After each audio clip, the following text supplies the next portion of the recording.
Hi, everyone. Assalamu alaikum. And thank you, Fariha. That introduction was so beautiful. I'm Arij Mikati. I'm an organizer and the managing director of Pillars Fund, an organization that seeks to amplify the leadership narratives and talents of Muslims in the United States and UK. Thank you. I am really honored to be here at PalFest's first LA event with these three incredible artists who are remarkable both creatively and in their commitment to moral integrity, to discuss the ever-salient topic of political censorship in Hollywood, particularly around the issue of McCarthyism in the conversation that we are having about Palestinian solidarity and solidarity with the Palestinian people. We could go on for hours, so we're gonna keep this pretty speedy and spicy for you tonight. So just know you're gonna be left wanting, but you can come find us and talk to us afterwards. So I'd love to quickly introduce you to our esteemed guest. First, we have Broti Gupta. Broti, yes. Broti is a Los Angeles-based TV writer that's written for Friends from College, Speechless, and The Simpsons, heard of it. She co-hosts a podcast with actress Dylan Galula called Lecture Hall that she tells me has often been described as, quote, a huge waste of time. Her words, not mine. It's also impossible to find. Challenge accepted. Poppy Liu is best known for her role as Kiki in the critically acclaimed Max series Hacks. She's also appeared in The After Party, Dead Ringers, Wedding Season, American Born Chinese, Tales of the Walking Dead, Sunnyside, and Better Call Saul. She will next be seen in the Amazon feature film Space Cadet, opposite Emma Roberts, and Netflix's comedy series No Good Deed. Please give a warm welcome to Poppy. And last but certainly not least, Jamie Loftus is a comedian, yes, and writer who wrote the best-selling book, Raw Dog, The Naked Truth About Hot Dogs last year. She's written for Star Trek, Lower Decks, and Teenage Euthanasia, and makes an embarrassing number of podcasts. Again, their words, not mine. So we're gonna get right to it. The three of you are incredibly talented, principled, and prolific artists. At a time when many people in the industry are choosing perceived safety for themselves by remaining silent on the genocide happening in Palestine, you have all chosen to use your platforms to unapologetically bring more eyes, ears, and hearts into the movement for Palestinian liberation. Yeah. Not an easy thing to do. Can you tell us a little bit more about your perspectives on the role of the artist as an activist? All right. Well, first of all, thank you for calling me an artist. I very recently gave a note saying simply, I wish Homer's head skin looked looser. So to call that art is really kind of you. I think that when you're an artist, particularly in entertainment, you know, you have a built-in audience. Everything that you are doing is to entertain an audience. It's to communicate something to an audience. And so I think that it's one of the great blessings, actually, of being part of that industry, to have, you know, people that read the things that you write, that watch the things that you work on. And I think what an incredible opportunity that is to speak out about things that are important. So I think that just on a human level, it's very important to, you know, to be able to communicate that this is what's going on in the world and this is what I want to say about it. I think that when you have a built-in audience, that's an incredible gift. And I think that I guess I would say it has always felt like a no-brainer. I was actually very surprised in the beginning when I started getting pushback. I actually didn't really see that coming because I kind of assumed we all knew what was going on.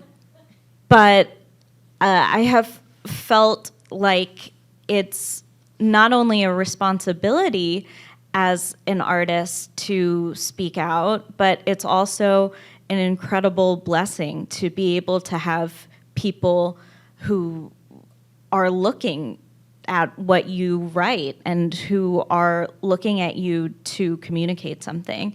I think that being built into my life was a great opportunity to say something.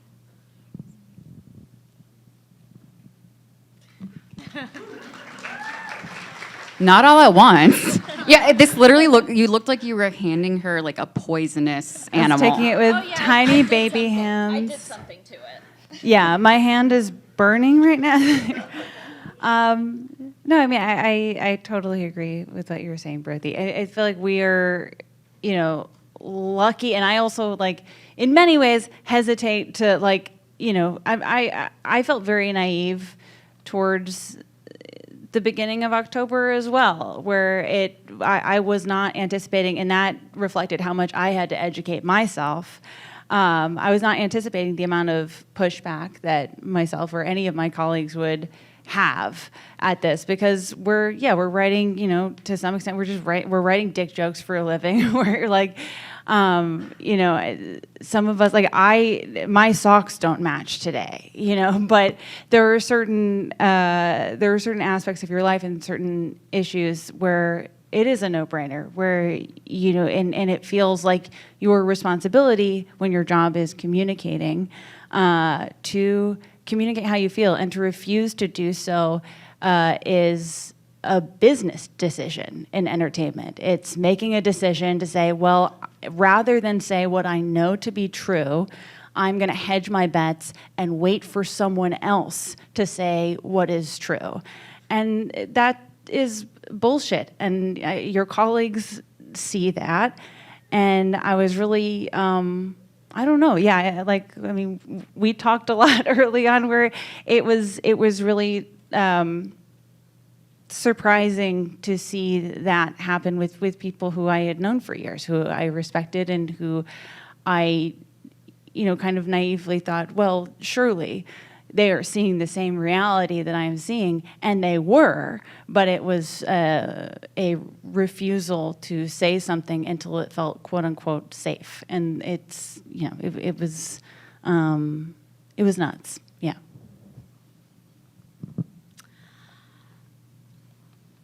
Okay, about the artist and the activist.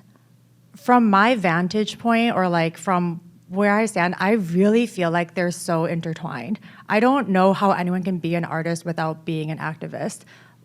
In my mind, the whole point of being an artist is to digest the world that we see, to use our mechanism of empathy to reflect the world back from a space of bravery. It's the politicians that are supposed to be cowards. It's the Wall Street people that are not the artist. And I feel like seeing kind of how Hollywood has responded with just utter silence honestly has just given me the ick. What?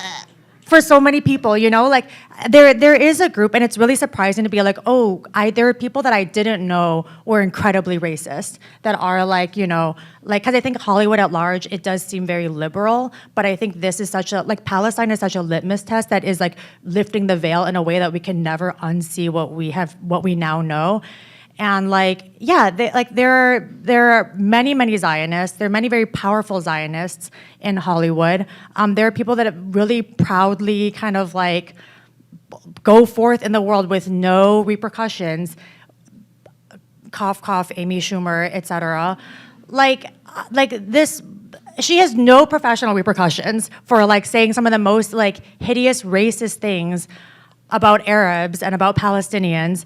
But I feel like there's a lot of other genres of people other than just sort of the blatant racists. There's sort of people that are honestly cowards. I think there's people that, honestly, I feel like there's so many, especially it's just an ick, to be a coward. I'm you don't even have skin in the game, and you're just oh, I hate a little bitch. End of the day, I hate a little bitch. Literally, like, if you're gonna be, like, at least, like, say it with your chest. But everyone just, like, disappears suddenly, and it's just, like, you know, and like, even people, too, like, they're like, oh, I'm not political, I don't get political. Actually, you do, because when Trump got elected, you were very outspoken. When BLM happened, you, like, everyone posted their, like, black square, which was, like, not actually a good thing to post, because it was, you know, like, flooding the feed, and people weren't getting information about, like, protests and, like, police safety and whatever. But, like, you know, they, like, everyone, like, all white people were like, I can say, I know that I will never know. So I'm like, I know you are political when, like, it happens, and then now all of a sudden silence, except, like, there was an interesting moment, I feel like, with, like, 2 weeks ago with the tent massacre and bombing in Rafah, that, like, in the aftermath, like, I don't know what it is, the tide that turned. Like, I don't know if it's just that, like, the imagery was, like, just so horrendous, which I'm like, how were the last 8 months not, how did you not get there?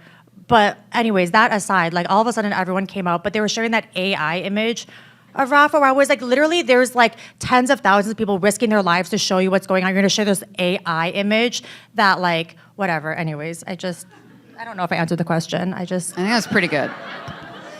Yeah, no, you can clap, absolutely. Keep it loose.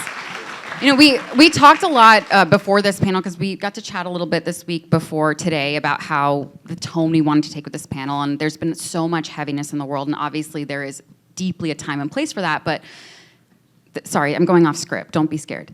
But I do think, you know, the three of you are obviously incredibly funny humans, and I think a lot about how they often say that when a regime is taking hold, they arrest and silence the artists first. So there very much is a tie between activism and art. We know that art moves people in that way, that it is the first thing that they want to suppress. What is the role of joy and laughter and frivolity in really dark moments like this? And how are you thinking about that in the three of your careers right now and the work that you're putting out, while also kind of balancing the darkness of the moment?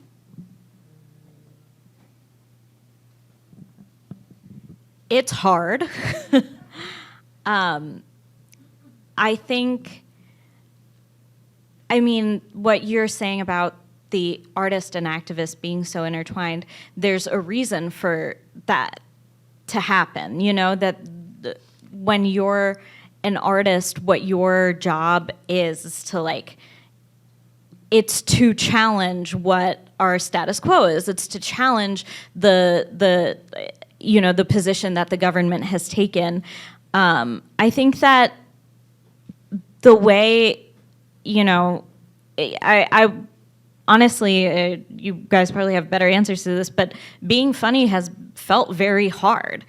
And making jokes has felt very hard because, I mean, I think that so much of what I at least was seeing and was so enraged by was that, like, why can't we all accept the reality of what's going on? If we are not even on the same page when it comes to the reality of the situation, then how can we make something meaningful? How can we, you know, make art that can be funny or that can be, you know, satirical in some way? And I think it was the rejection of that reality by a lot of supposed artists that was very difficult to stomach and was very hard to get past, because there was so much strategizing behind that, you know? And to me, at least, business strategizing and writing jokes are pretty much the most different things you can do. So yeah, I think that there's certainly a place for levity, and there should be. And, you know, the Palestinian people are what we have seen from the Palestinian people is such a different level of resistance and humor. And I think that all we can do is follow their lead.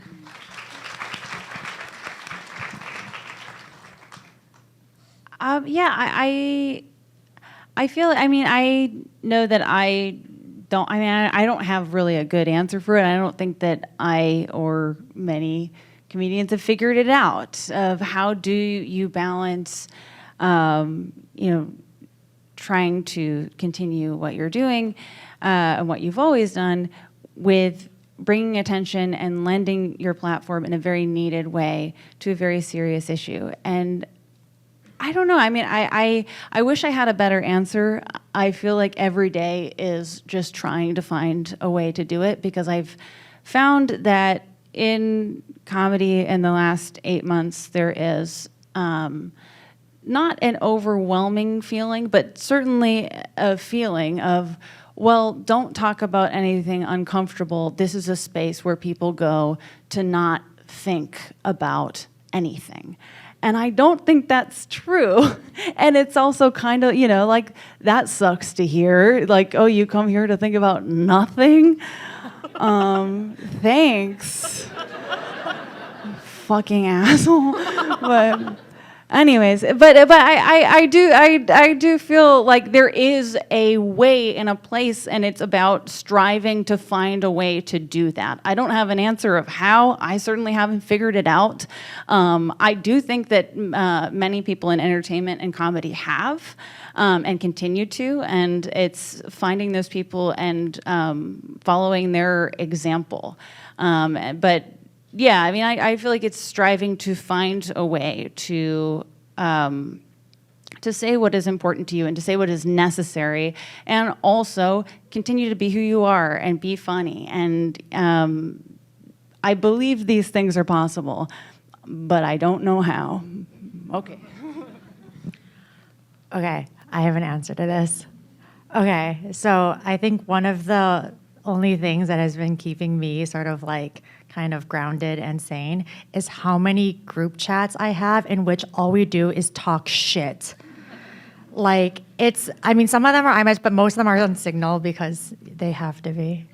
But I think, like, I don't know, it's like, and it's with, like, other, like, friends and peers and people that, like, we spend all day crying and then feeling like this parallel mirror universe of being like, how is it that everyone that I work with, or how is it that all these people around me are just going about their day-to-day life like nothing is going on? And it's like simultaneous, like just like excruciating grief coupled with like this like kind of Black Mirror all universe feeling. And I'm sure like many of you have felt that among your friends, family, like colleagues, etc. And like being with, I think, my closest friends who are in that like same space together.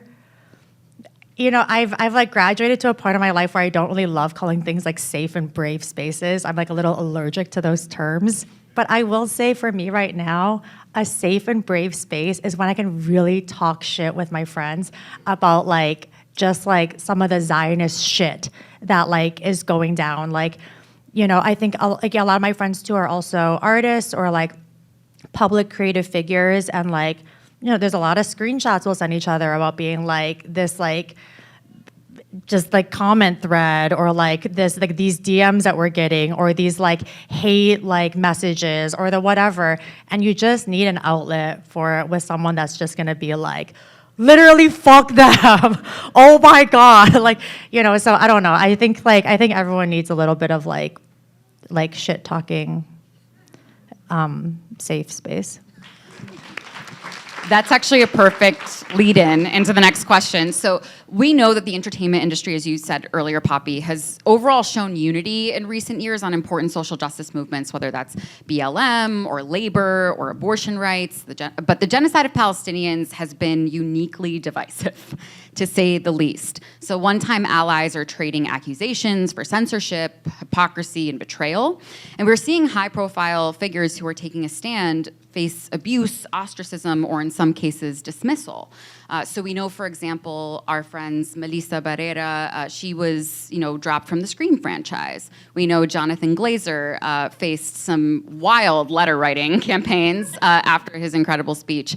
So I'm curious, I know we may not be able to get into details because NDAs are real and nobody wants to get sued tonight, but to the degree that you're comfortable speaking to this, have you in your communities noticed or been affected by what some say is an intentional environment of fear and suppression around sharing your views on this? And if so, what can you tell us about that? I've been very lucky to not have been specifically told that I can't post things. It's definitely been heavily implied that I shouldn't, but I still do. I'll post through it.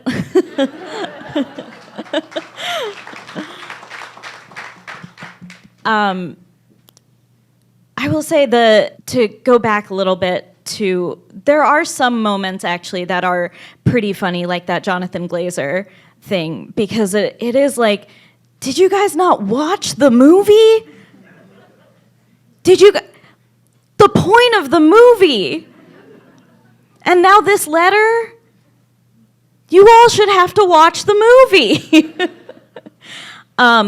So stuff like that is ridiculous enough to sometimes laugh about. But I've very luckily been in a position where my livelihood hasn't been threatened, where my job hasn't, nobody at my job has said anything to me about whatever I've been writing or posting.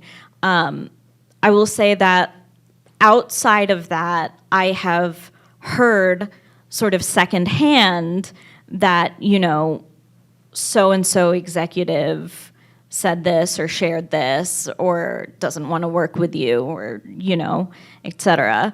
And it's never people that I showed interest in working with in the first place. So it's a kind of an interesting, you can't fire me, I quit, but I wasn't involved in the job at all. But there has been, the whole culture, I think, of this industry has very quickly shifted into this sort of blacklist. And right now, I think it's changing. I think the tide is turning.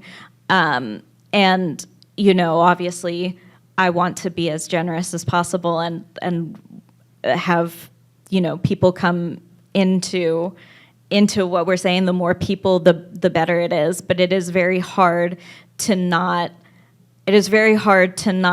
say, this has been going on for 8 months.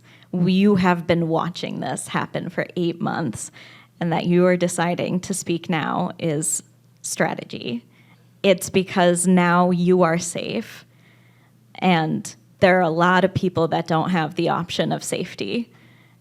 And you could have put that on, you could have challenged yours in, the greater good. But I think that, it became scary to hear people say, this is going to limit your opportunities, this is going to limit your jobs. But then when you remember that your job is a little stupid and mostly joke writing and things that you can choose to do for fun, you realize you're never going to work with people who have that worldview. So it's really not an obstacle.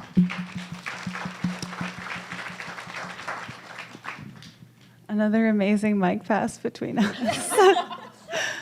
I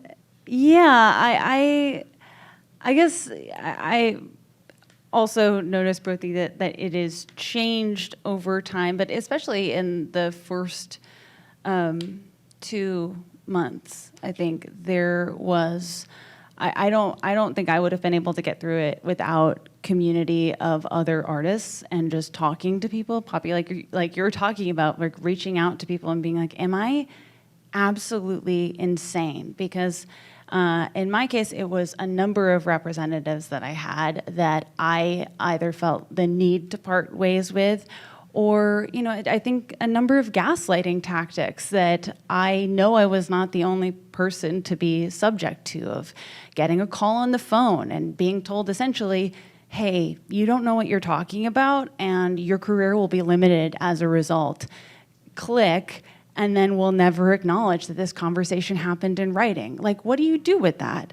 That is not a person that you want in your life. That is someone who is gaslighting you and lying to you. And it's challenging because in the moment, at least in the beginning for me, it worked, you know, and I had a pit in my stomach of like, oh my God, do I not know what you know, and then you go to your community, you go to sources that you trust, you go to the people who are live streaming what is happening, and you're like, this is fucking crazy. Like, this is not like a dynamic that you want any part of. It's not a dynamic that you want to make a concession to or negotiate with. Particularly, you know, as it's happening. And so I was very lucky that I didn't lose my job as a result of this, but I parted ways with a number of people because it just, I don't know. I mean, I want to be as gracious as I can with people, but like, fuck you. It was this essential, like, the reality that I was seeing and that the Palestinian people were sharing was being refused to be seen by people that I saw every day. And what do you do with that? You know, and you know, honestly, as like a, you know, as a joke writer, it wasn't something I was fully prepared to take on, but it was also just like being honest with yourself and saying, like, what have I felt comfortable speaking out against?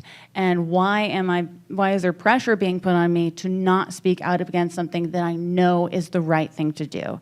And if you know it in your gut and you are looking at what is happening, if you're going to the source, if you're talking to your community, then there's no need to make a concession. And I was lucky to not have to lose my livelihood as a result.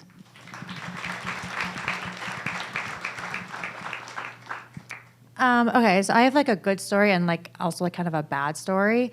The good one first. I feel, you know, I think I have heard a lot of stories from friends who had to part way with their representation since the genocide started. I remember back in October, like we were still on strike then too when the genocide started, and like, you know, very soon after, in the same week, like Melissa Barrera got like dropped from Scream, Susan Sarandon got dropped from UTA, which like Susan's not even safe. Like, who am I? Susan. Well, we love Susan. She's really great. But I like I had like several calls with my reps, like my manager, my agent, where I was just like, hey, like I had started like being quite outspoken since the beginning and then saw kind of this fallout. But I was like, I can't really anticipate how this will affect my career because we're still in this strike, so no one's really working, so it's just hard to tell. So I was like, just a heads up, like if and when the strike ends, if I'm like blacklisted forever and I never work again, like sorry, but like I'm not going to stop. And like I just wanted to let you know that it's been great. Thank you for all that you've done. Like I'll go be a teacher, I guess. And they were amazing. They were like, we got your back. We like, you know, we know who you are. We know what you stand for. And like, excuse our language, but if someone doesn't want to work with you because you're like, and I love my agent so much. He kept saying, he was like, if you're standing on the side of peace and if you advocate for peace, and I was like, say Palestine, say Palestine. But like, you know, I know where his heart is, but he just kept saying, Poppy, if someone's mad at you for standing for peace, then like, excuse my language, but fuck them. And I was like, yeah, Palestine. Anyways, so I've like felt really supported by them from the beginning. And then like, you know, shortly after the strike ended, I like booked that Netflix job and was like, that's amazing. But like, I think in the back of my head was kind of always waiting for the other shoe to drop, like just like getting the call of being like, hey, out of nowhere, like your job offer fell through, or like so-and-so, like just, you know, the story that we hear. And it hadn't happened for many months. And I was like, interesting, like, you know. And then recently it did finally happen, which I can't say the name of because of an NDA, but I can't stop people from speculating what show it is. I can't say. You didn't hear it from me, but if the people speculate, the people speculate. But it was like, you know, I think the trend with a lot of people who have like lost jobs or like, you know, been dropped because of Palestine, like the trend is that it's never said outright because like it would literally be like a violation. It would be like discriminatory. It's always like I think the pattern is it just kind of is like a slow kind of fade away, and then out of nowhere in a really unprofessional manner that confuses a lot of other people involved. There is just like a really arbitrary reason that's like, oh, so sorry, we can't work with you anymore because, you know. And so like that finally happened with a job offer that I got like a month and a half ago, which like, you know, it was like a bummer mainly, I think, to be totally honest, I think mainly because like it was like a 6-year contract. I have a toddler. I was like, okay, I'm thinking about like elementary school. I was like, you know, like this is going into your college, for, like whatever. And I was like the thing that kept coming to my mind was just being like, if you don't want to work with me because I like stand for a free Palestine, then like don't fucking work with me. But like don't waste my fucking time. Like don't offer me a job and then like weirdly retract it later after you've like looked me up online or whatever. Just don't hire me to begin with. So I was like, that's like annoying. But like I like, you know, in the bigger picture, I was like, it is great that it's a bullet dodge. Like these are not people that I want to be working with. Like I can't imagine being stuck in a 6-year contract and being like, and then finding out after the fact and then being like, oh fuck, well I guess now they have to kill my character. Like, I don't know. It's like not even a murder show. Like I'm not gonna give hints, but I don't know where I'm going with this. But anyways, I guess like to bring it, so I don't even think of it as like a bad note. It just was kind of more annoying. But you know, I'm like, it leaves room for like more aligned collaborations. And honestly, like if it is outside the industry, if I would just make indie stuff with my art for the rest of my life, like with my friends, like so be it. It doesn't feel like it's even a comparable like decision to make to the cost of my soul, the cost of like my like moral, just like the cost of not speaking up during a genocide versus like this like job. It like I can't even talk about them really in the same sentence. It feels so like, you know. But I'd say like one positive note afterwards. I told my mom about it afterwards, and I was like, Mom, I was like, it finally happened. Like I think I lost this job because of Palestine, and she was like, I'm so proud of you. I know. And then she was like, all I have to say is like, start focusing on your savings account. And she was like, we're sending your child to college still. Like your savings. And she's like, and you know what? You'd be a great teacher. And I was like, thanks, Mom. I think so too. Amazing. So sadly, as I predicted, we're out of time. So we're going to do one speed round because I like to end on a positive note. This is speed round, like 60 seconds or less answer. Okay, so we know Zionism is actually like genuinely no longer as mainstream of a belief as it used to be across several industries. But it does have a disproportionate amount of power in our industry. But that power might be collapsing. I'm ready to say that. I'm ready to say the power might be collapsing. So what is giving you hope right now? What changes have you noticed? And how can we leave these people on a positive, hopeful note? Well, I actually do feel very hopeful. I have seen, even in just like the professional circles that had made it a point to stay silent about everything. People have started speaking up, and it's not people that are, you know, kind of at the lowest levels. It's not the like most working class people, which is definitely a trend through any social movement, really. So that has given me a lot of hope. What's given me hope is the old people. Yes. The old people are speaking up. The old these people are days. speaking up. Great. Jamie? Yeah, I mean, genuinely hearing older people in our industry and also just like my family, like educating themselves, learning, using proper terms, saying genocide, saying what it is, and understanding what is happening in Palestine better is very encouraging. And, you know, I think seeing what students have been organizing over the last 6 weeks plus has been unbelievably encouraging because the old people are slowly figuring it out and the kids have it figured out. Like they've had it figured out. It is not on them to fix it, but they are like students are always on the right side of history.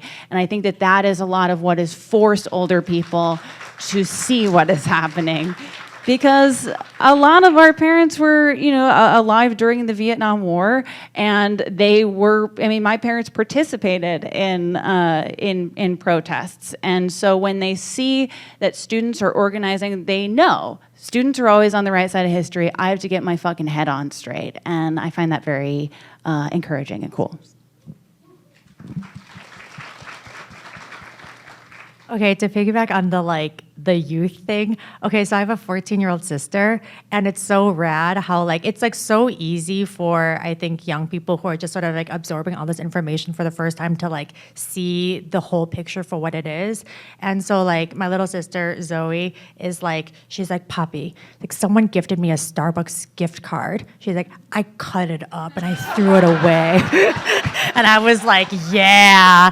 And then the other day she was like, oh yeah, me and Dad went to McDonald's, and I was like, oh, McDonald's is on the boycott list, and she was like, oh my God. And I was like, it's okay, but it's just and she's like, I went to the mall with my friends today, and one of my other friends also wanted a Starbucks, and I had to educate them and be like, this is why you can't, and this is the BDS movement, and this is, and I was like, okay, Zoe, but so she just finished her freshman year of high school, and that rocks.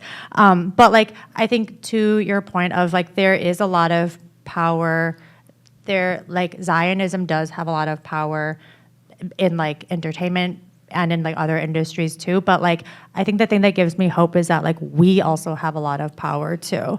And I think by connecting the dots and figuring out who your people are, we're doing that. We're having those convos. This network is forming, even on a very granular level of mapping together, okay, the same agents that dropped a friend of ours are also the people that rep the people that dropped me from the show, which are also the people that a picture is forming in the same way that they have their blacklist of us, we know who they are also.